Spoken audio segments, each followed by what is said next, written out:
Hello, my name is Bobby L. Perry. This is the 8th episode of BPerryFilms Podcast. Today, we will be talking about how to get out of debt and some strategies. Today's guest, we have Ronald. He will be sharing his debt-free journey that he took along with his wife. And we will be mentioning some ways that you can implement some tricks and tips as to how you can get out of debt. So, Ronald, welcome to the show. You can introduce yourself. Hi, my name is Ronald Perry. Actually, I'm talking to a cousin of mine, which is interesting. But we're here to talk about how me and my wife got out of debt. Okay. So let's start out. What is debt in your definition? Debt is something you owe.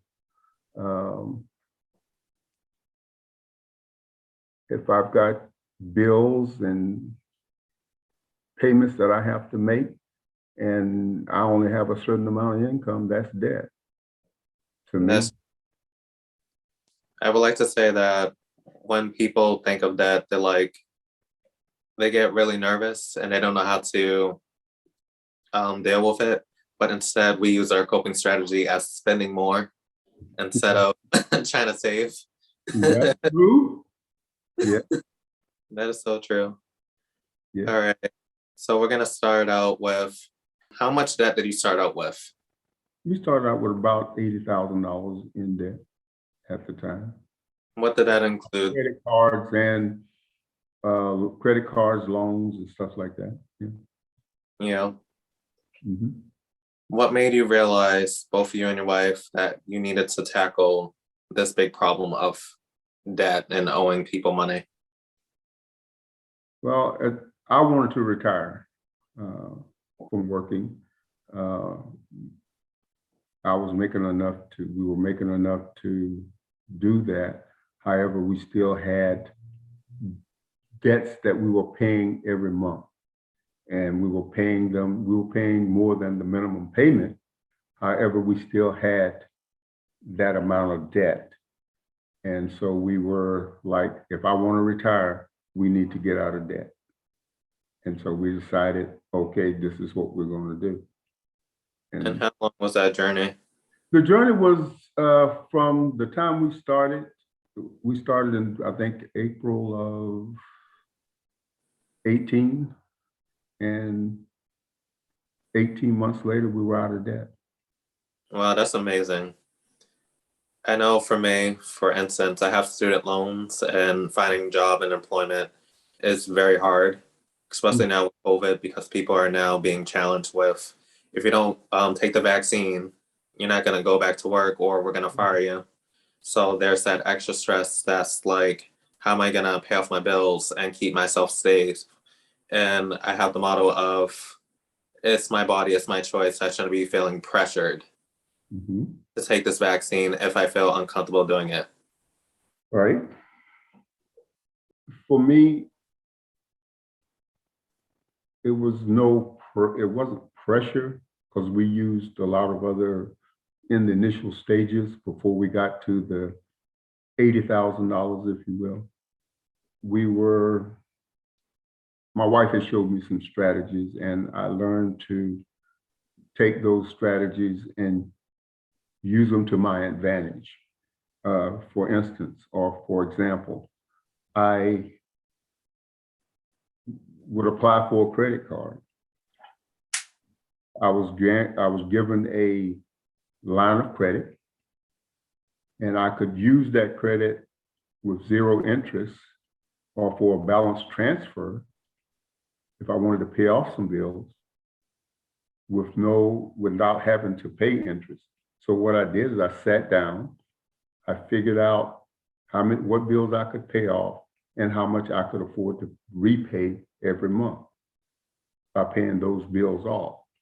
When I did that, I made sure if it was 12 months or 18 months, I figured out, okay, I can pay back $400.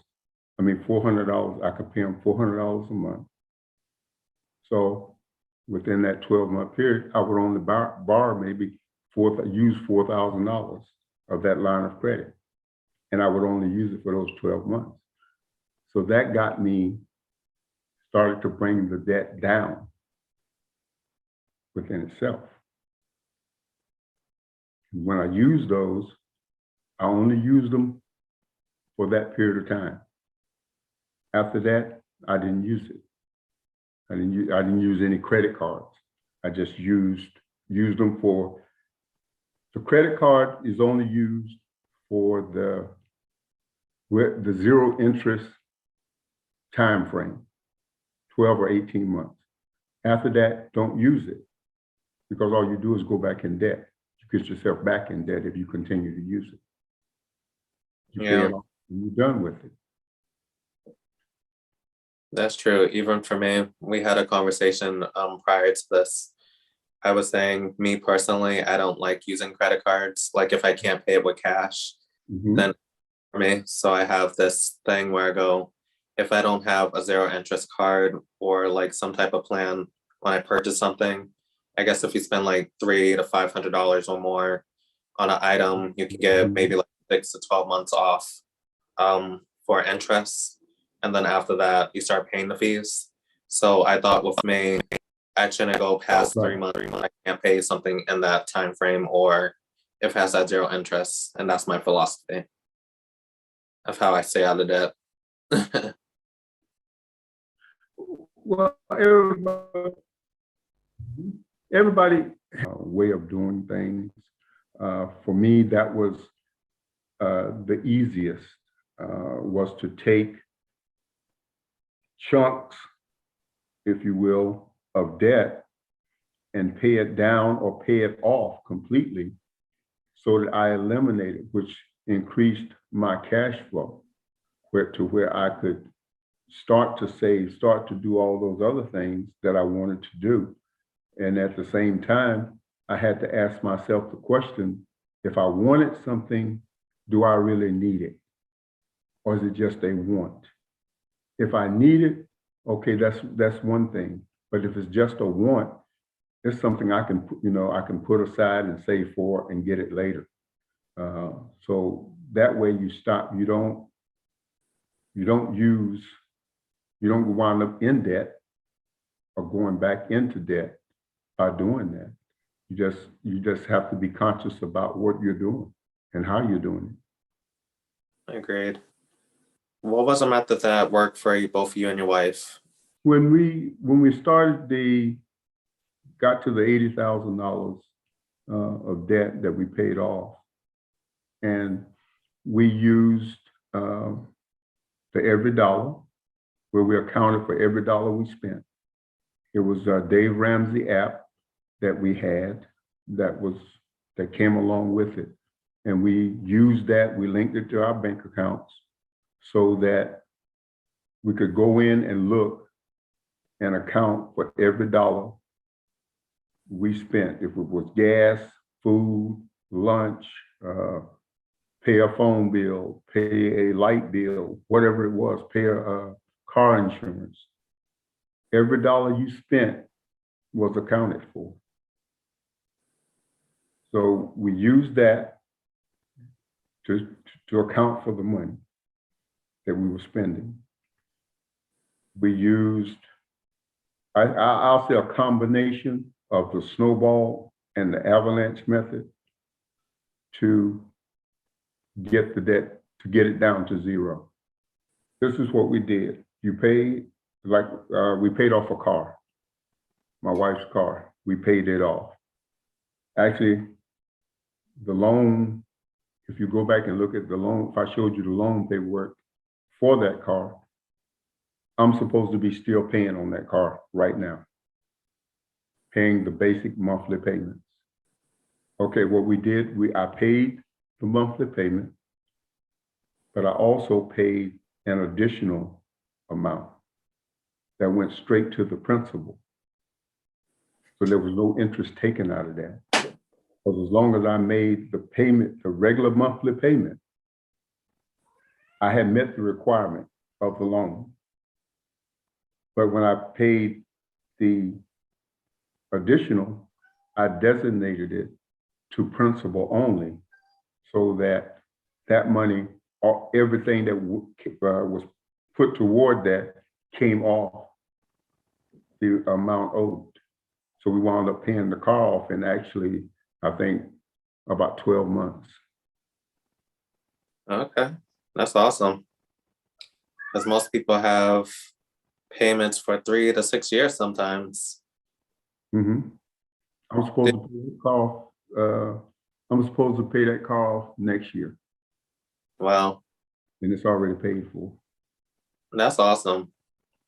I remember on a previous podcast, we talked about budgeting and saving, spending habits on the prior podcast that you watched. And I thought that she mentioned some great strategies. Like you took the idea of investing in yourself. Like what adds value to me versus what do I really think I need, but do I really need it? So what were some things that you have sacrificed to get you to your financial journey? Sacrifices, I were to not go buy everything I thought I wanted. If I wanted to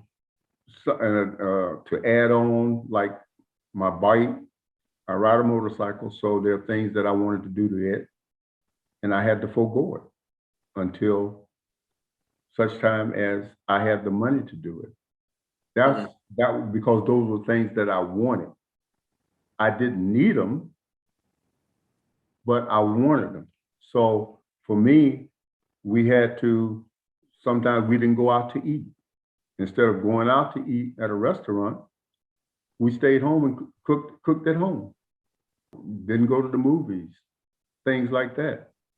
We only did the things that we had to do that were necessary. That was if it was a repair that needed to be done to the car or a service or something that needed to be done or had to be done, we did those things. And all the other stuff, we said, okay, that can wait till later when we have the money. From that point, when we got down, we set aside we put money into an account, a joint savings account, which is called the emergency fund, that if we needed to do something or had to do it, we had the money to do it. Didn't have to use a credit card to do it. We both contributed to it. We don't touch it. She goes, we have to go in there. We both can see who went in there and what they did with the money. And we still do that today. Well, that's great. I used to implement those strategies. Well, we figured that we still, there's always going to be something you have to pay, or something you even though we say for all intents and purposes, we're out of debt. I don't owe creditors or anyone like that.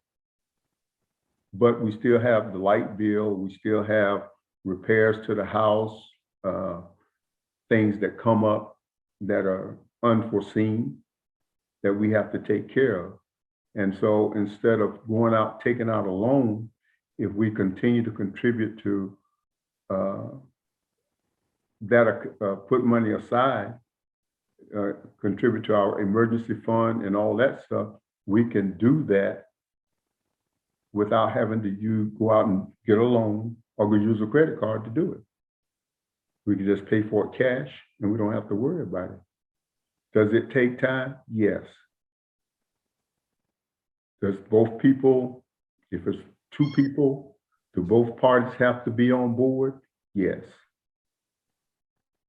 And that's going to be the key to any success. You have to be committed to the process of doing those things.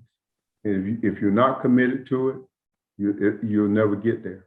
So you went to the Financial Peace University program. Right before we go into the baby steps, how did you decide that you wanted to join this program? It's very popular and I hear about it all the time on this podcast. And I'm just like, these people have extreme levels of debt. And then it's just amazing seeing them go on YouTube or to his office and doing that debt-free scream, like, I'm debt-free. Mm-hmm. It's amazing. We probably in, I want to say 2012, 2011 or 12, we went to, Dave Ramsey was here in the San Antonio area, and we went. We listened to him, and we thought it was great. We want to do this. However, we didn't. I mean, we kind of sort of did, but we weren't as goal-oriented as we were when we started in 2018. From that point, we went again because our church offered it, and they still offer it for people that want to get out of debt or that's interested in financial peace, if you will. So we went after the class, the 9 weeks that we went, we said, okay, this is what we want to do, because my goal was to retire where I didn't have to work, and I didn't want to take debt into retirement, because where at that point my income goes to half of what I was making. So instead of, let's say, $150,000, now I'm only down to $75,000. So I've got to figure out how I'm gonna pay the bills. If I stay in debt, how am I gonna pay this? Am I gonna be living hand to mouth, or am I gonna be living where I can do whatever I want and maintain the same level of lifestyle that I'm used to or accustomed to now? So we said, okay, let's take the highest bill, the highest interest rate, start with it. You pay that one off. Then you go to the next one. And we went so on and so on. And during that time, we had already put $1,000, set aside $1,000, because that was what they said start with, that we didn't touch. And then as we progressed, we just added more and more. And now we continue to do it, even though we're out of debt, we continue to do it, and we just make sure that we have money in that account so that we can do whatever, whether we want to go on a vacation, we need to pay a bill, we can go and do it. That's good. All right, so we're going to go into the baby steps. We'll go one step at a time, and then we'll explain through each one. The first step is to save the $1,000 emergency fund, which you had mentioned. I think that might be the easiest part for people because it's not too much, but it's a start. So probably you and your wife probably save $2,000 because it's like a joint. So yeah. The next one is step 2, pay off your debt except for your home. So like you had mentioned, you started with the highest interest and the highest bill first. Did you have to write everything down, or was that already in the EveryDollar app? That's already in the EveryDollar app, because when you link your bank account, if you do like I did or we did, we paid everything through either a savings account or checking account, or it was debited from our account. And all we had to do when we went into the EveryDollar app was to identify the category in which that money was spent. If it was spent for entertainment, that's where it went to. If it was spent for car payment, insurance, whatever, that's what you identified it as. And that way you accounted for every dollar you spent. Do you manually have to keep typing the numbers in, or does it just keep rolling over? The numbers are automatically appear. You just have to, the only thing that I believe my only thing my wife had to do was identify what category it was spent in, whether it was for gas, if you will, or a household function for household, whatever it was spent for. You just had to account for it. It had to be in a category. Yeah, that makes sense. Well, I spent $5. Well, what did you spend the $5 on? That's great. You had to account for it. And I believe a conversation that you and I had, I told you it got uncomfortable. Sometimes it gets uncomfortable because you're being questioned, and men don't like to be questioned about their finances. And sometimes it gets a little hairy, but you have to still remain committed to it. Yeah, it seems like the communication was really good. Step number 3. I'm reading off the paper because there's a lot of steps on here. Sure. Saving 3 to 6 months of expenses for emergencies. Mm-hmm. Tell us your journey for that. Once we paid off everything, we continued to put money. Like I said, we continue to put money into that account. And then from there, my wife takes it and transfers it to another account, so that we don't mess with it. Mm-hmm. It's there. We know it's there. I don't go in and mess with it. She doesn't go in and mess with it. If we put, let's say, in the one account, if we've got $5,000 in it, she may go in and take $2,000 or $3,000 and put it in that account, and put it into this other account that's where we got the 3 to 6 months of income, and it just stays there. Are you putting it into like a savings or a check-ins account? We have one that we can put into I think it's a CD that you can add to. Mm-hmm. You can add to it. Because some CDs that you get, you can't add, you can only get them for a certain amount, and you can't add anything to it. In this one, we can. We can add to that account. Could you explain what a CD is and what's the process of getting one? A certificate of deposit is what is known as a CD for short. You can go to your bank, and I think, if I make no mistake, some banks allow you to start opening them up. If you want to, you can pay into them, whether it's $50, $5, $10, and just build up to a certain amount. And it keeps growing. Like the one I have one that I do for 12 months. It's probably the best one that I've got because of the amount of interest that it pays. Most CDs pay right now on an average of 0.5 or 0.2, anywhere from 0.25 to 0.55.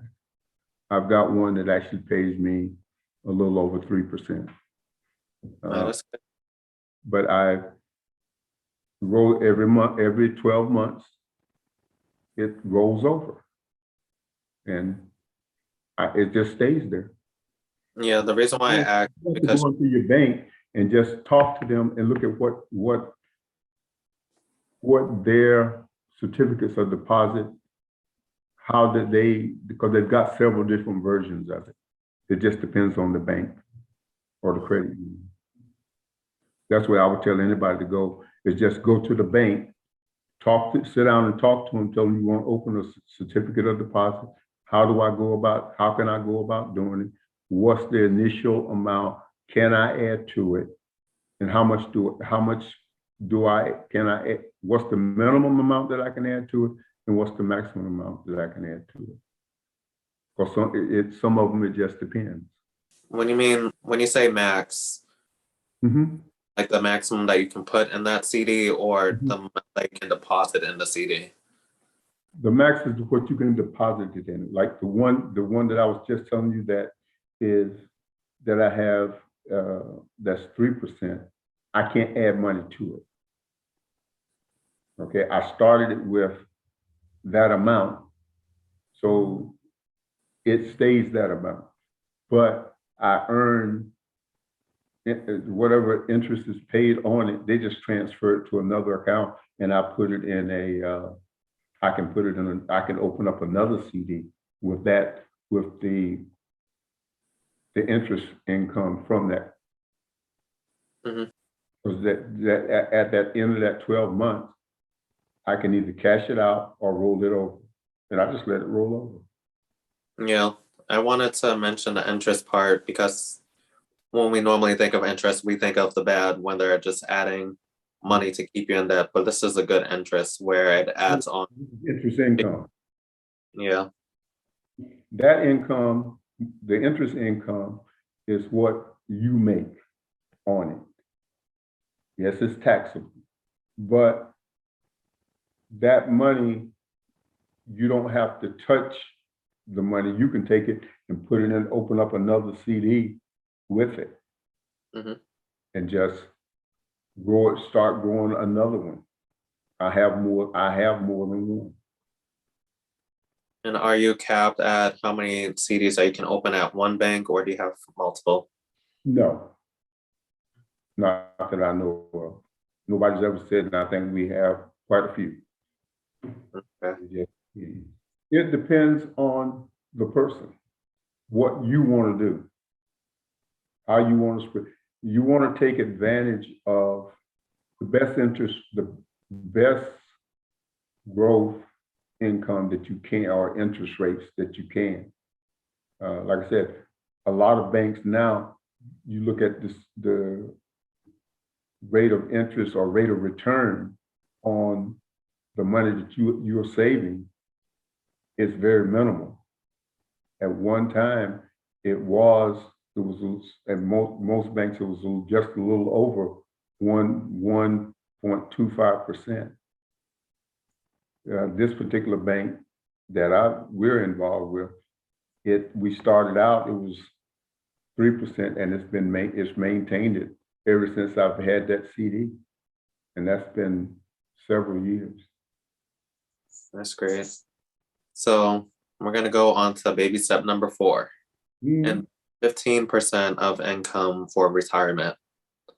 Did you apply this skill right before you retired? We did that. I guess we've been doing that because I was having money taken out of my account, out of my paycheck, ever since I've been working. And by that, I mean, I had them taken out at work. I had them taken out 10% before I ever saw it. So I got used to it. It wasn't something I was worried about. The only thing is, if you're saving and you're having them take the money out, you can only spend what you actually physically see. Yes, you may make $3,000, but if they're taking $400 out of it, you can't count that $400.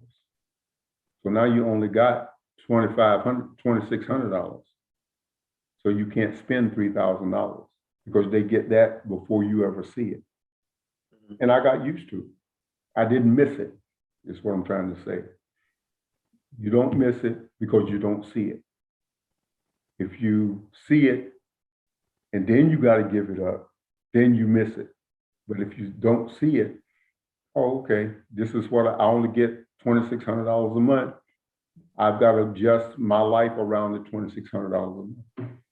And that just goes into a 401k or a thrift savings plan, whatever the case may be, where you work. And some companies, if you're putting in that amount, they will contribute 5%. They will pay 5% of it. But it depends on the people who you work for, how much they pay, as opposed to what you pay. But I did have them start out taking 10% out and then I was saving on the side as well. Did your job match, or did they add? Yes, they match. So like 100%, or They only match the first 5%. okay, so that's your 15. Okay, that's awesome.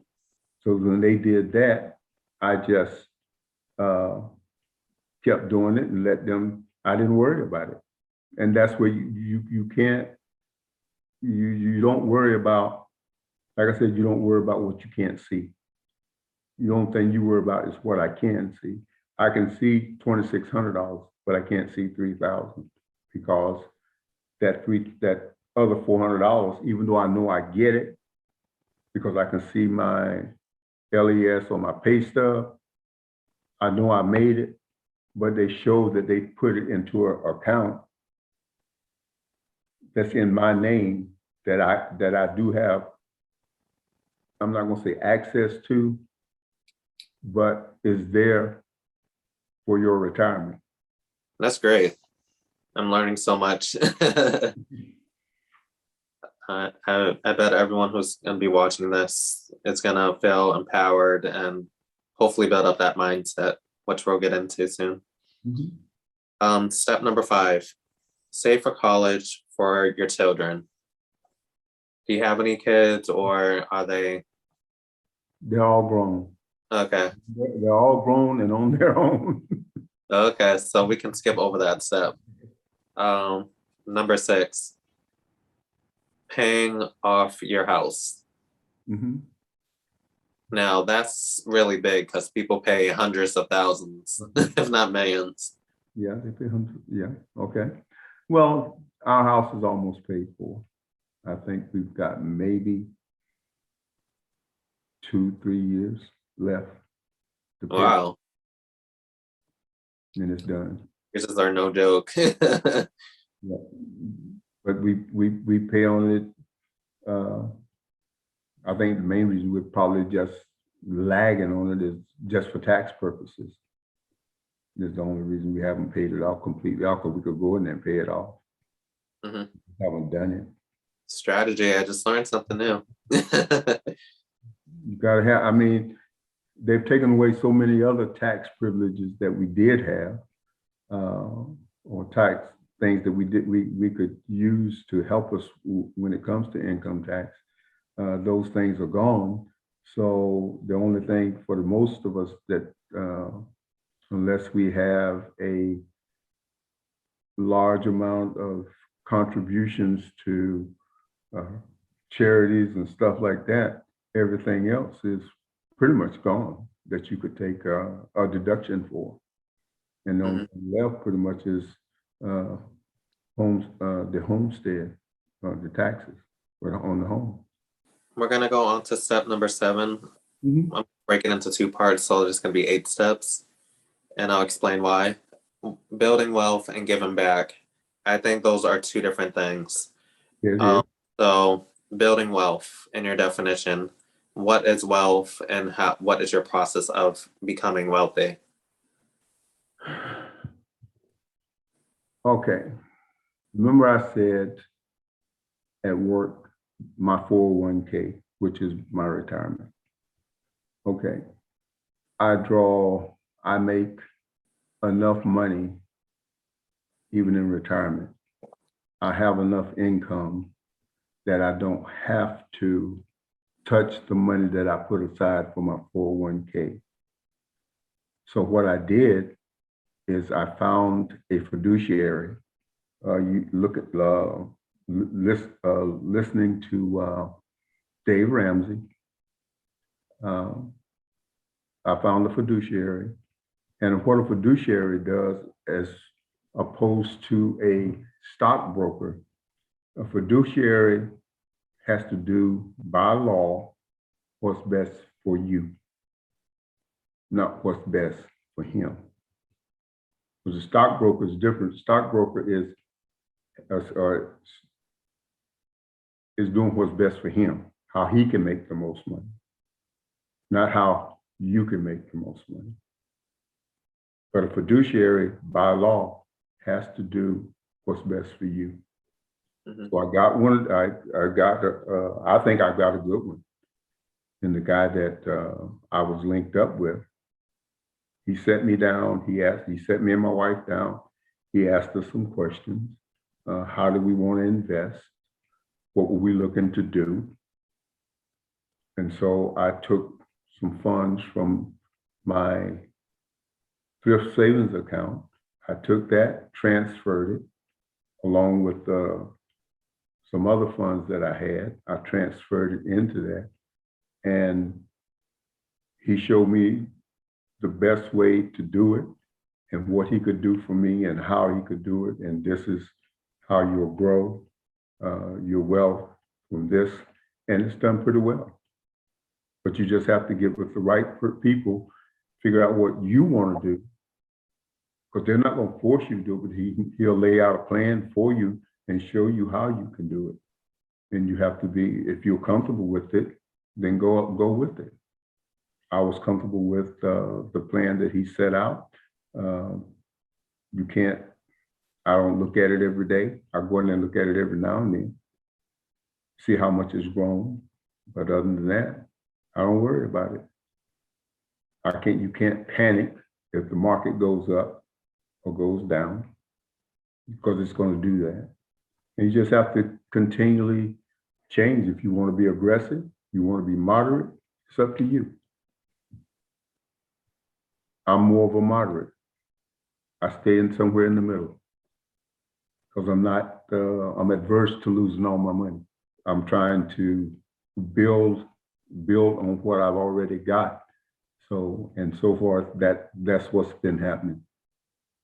But I would say just get the key is get a good financial planner or fiduciary that is looking out for your welfare. Yes, he's gonna make money. Don't get me wrong. He's gonna make money. But at the same time, like I said, the fiduciary, and I've looked it up, a fiduciary has to do what's best for you, not what's best for him. Okay. So we're going to go on to baby step number 7, part 2. Mm-hmm. Give back. Are there, explain your process of giving back and if you donate to any organizations. Well, I donate to my church. I donate to mission trips. I do donate to foster, if you will, 2 kids. And I'll give to, if I think it's worthwhile, we will give to various organizations. One is the Polycystic Kidney Foundation. We do that, and the main reason we do that is because my wife suffers from PKD. It's short for PKD, polycystic kidney disease. We give to that. That's cool. All right. So we got a couple more questions left.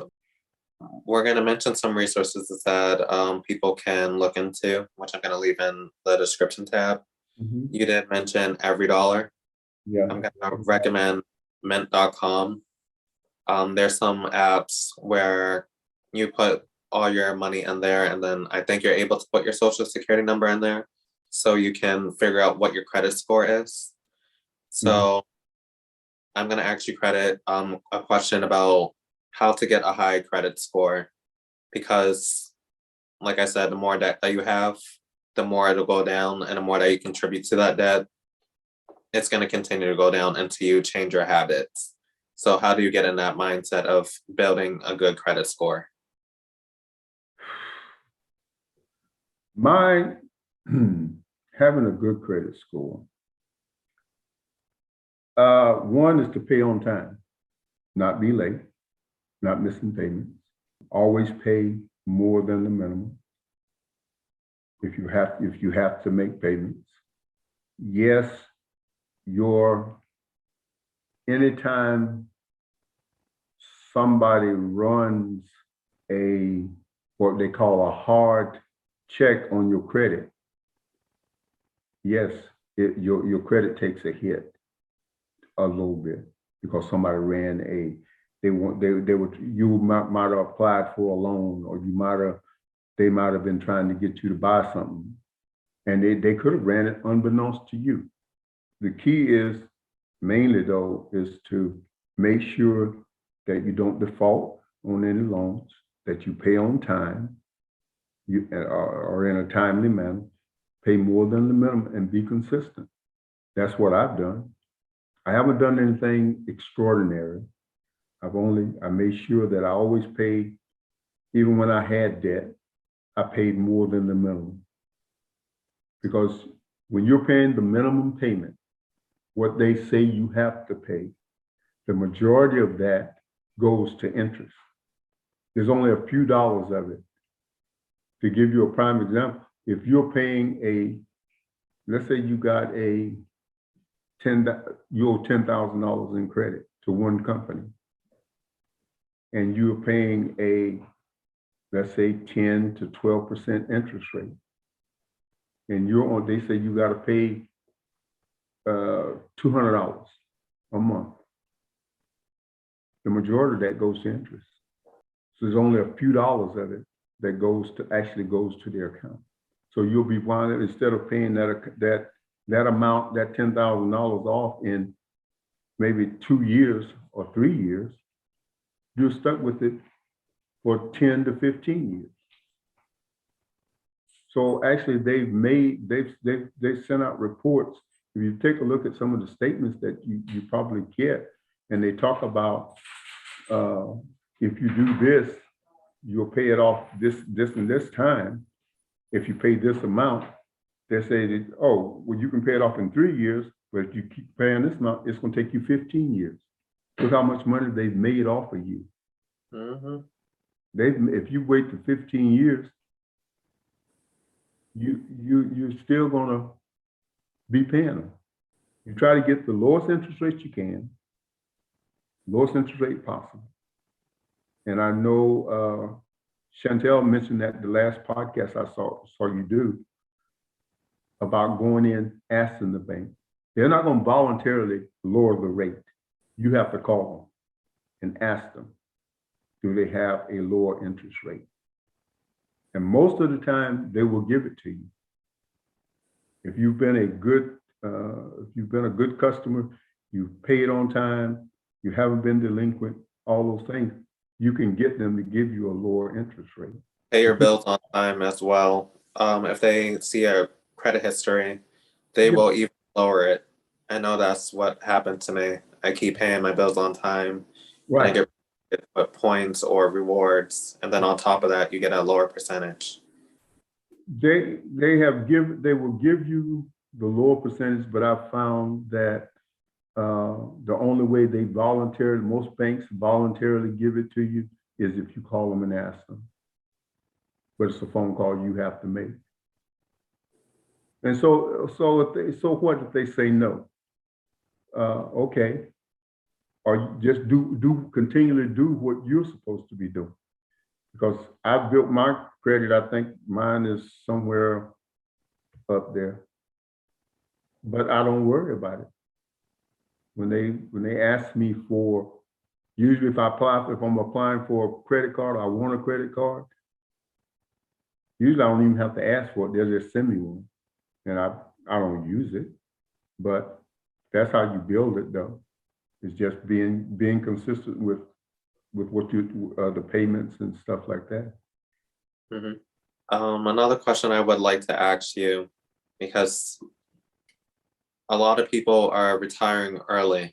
Mm-hmm. You retired around the age that you're supposed to retire, so you got the full amount. Mm-hmm. So what are strategies that you implemented to get ready for retirement? Get out of debt. That was the big one. Make sure I didn't have any debt going into retirement. I was paying into my retirement. In addition to my saving at work, I was also paying into my retirement. Those are two separate things. One is basically money that I put aside, that 10 or 15 cent, 10 to 15% that we were talking about. Mm-hmm. That money is off the top of what my gross was. So they took that off the top. Now, if my gross was $2,500, they took $250 out of it. And then they get on top of that, the company paid an additional 5%, or they matched it, what they call matching. They matched it with 5%, the first 5%, they matched. So I kept doing that, but I still paid into a retirement fund. So now that I've got out of debt, I look at where I'm at. Most people want to start drawing Social Security depending at the minimum, which is normally 62 and 9 months. I waited until I was 65 before I applied. So I drew the full amount for Social Security retirement, plus my other income and all that. I can still live the same. That's how I can still do the things that I do. But I prepared for that by doing that, and I made it easy, because I worked a year or 3 years after I started drawing Social Security. I worked. And one thing what people have to remember is when you draw Social Security early, you can only work, I think, last time I read it, I believe it said like 18 hours a week is all you can work. If you wait till the full retirement age, you can draw your full Social Security retirement and work as much as you want with no penalty. You can't do that if you draw it at the minimum retirement age. Like if my wife, when she turns 61 or 62, she goes in there and files for Social Security. If she's still working, she can only work like 18 hours. Mm-hmm. If she waits until her full retirement age and she still wants to work, and that's where I was at. I didn't have to work. I was working because I wanted to. Has your mindset changed through this journey? In what ways? So when I think about mindset, it's like you have the obstacles and then what you expect things to be at that end, and then you meet somewhere in the middle. Did everything that you wanted for expectations of your life to be, did you feel like you have achieved it, or you're still working towards that? Well, there's always room for growth. There's things change. I think I've achieved more. Actually, I've achieved more than I probably thought I would. In actuality, am I a millionaire? No, I'm not. But at the same time, I can do anything I want to do. I go anywhere I want to go. And I don't have to, at the end of the day, I don't owe anybody anything. I don't have to worry about a creditor calling me, telling me I'm late with a payment or this, that, and the other. I think that I've been blessed in fact, I know I've been blessed to retire twice. I retired from the military and I retired from the federal government. So I've been blessed in a lot of ways. And I think I've got everything I need. There's nothing that I look around now and there's really nothing I want. The things that I used to want, those things wane over time. Your mindset changes. What I wanted at 50, it's not a big deal now. So for me, I believe, yes, I've accomplished a lot more than I ever dreamed I would. Way more than I thought I would. Yeah, I'm glad that I asked you that question because, like I said, it's a real journey. Really sitting down and being like, you go in this imposter syndrome of, I have that, yeah, I can't do anything about it, to, I really need to do something about this. And here are some strategies and techniques that I can apply. And this is my support team that can help me get to where I want to be and hopefully achieve more and become a more confident person financially and mentally. So yeah. We have, in I look back as a young man, we were told to save, but we weren't shown how to save. Over time, I thought I had to have certain things, and then I learned that I didn't. I learned that most of the things that we get, they're only fascinating or interesting for a little while. And then if we look back and we go searching around our houses and look back at a lot of things that we've gotten or bought, we don't even use them. We lost interest in them. So those things that's one of the things that made me look at, do I really need it? Or is it just I want it? Or ask myself that question, do I really need this? I just want it. Am I really going to use it? The last thing that I bought that I really use is my camera. I use it because I like taking pictures. I like riding a motorcycle. That's why I own it. But those things are things that I use. All of the rest of it, I really don't care. There's things I see, I have a fleeting interest. And I say fleeting because it lasts about 5 seconds. As soon as I walk away from it, it's not interesting anymore. It's not something I have to have. This is great. Are there any wrap-up thoughts that you have for the audience? If you want to get out of debt, be serious about it. Be committed to it. That's the only way it's going to happen. We say we want to do things, but at the same time, what we do is we find excuses not to. I can't do it because of. I can't do it, but I want to. But if you're getting close to retirement, or you're thinking about what you want to do, even at an early age, start now. Save that, put aside that $10, $50, $100. Put it into account and don't touch it, and watch it grow. Don't think you have to live like the Joneses.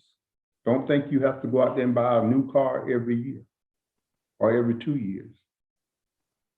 Most of mine are over almost 20 years old. I think one of them is coming up on 20. But you maintain them, take care of them. You don't have to have them. You don't have to have it. Just be serious about what you want to do. Set your goals and work towards them. That's the only thing I would say.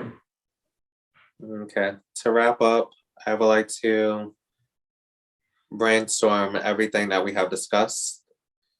We talked about strategies on how to save, how to spend, how to invest. Not in just the things that we want or desire, but the things that we actually need. If you want to join the Financial Peace University, I recommend reading the Total Money Makeover first, so you have an idea of how to get started, and start writing down your ideas and writing down all your debts, whether it's smallest to greatest or highest to lowest, the way that works for you. highest interest rate or lowest interest rate, whatever works for you. Use resources like EveryDollar, Mint.com, reaching out to a neighbor, friend, or family, or any organization to help you get on track, or see if you can apply for grants or something like that that can help you get financially stable. I would like to thank Ronald for taking time out of his day to educating us of how we can implement our money effectively and not letting the money take over us, but let us get control over our money and our spending habits. So once again, I would like to say thank you again for being featured on this episode. Are there any ways that people can contact you? At oldsarge52@gmail.com. Okay. And you can follow my channel, BPerryFilms, on Instagram, YouTube, and Clubhouse. Thank you again. Thank you.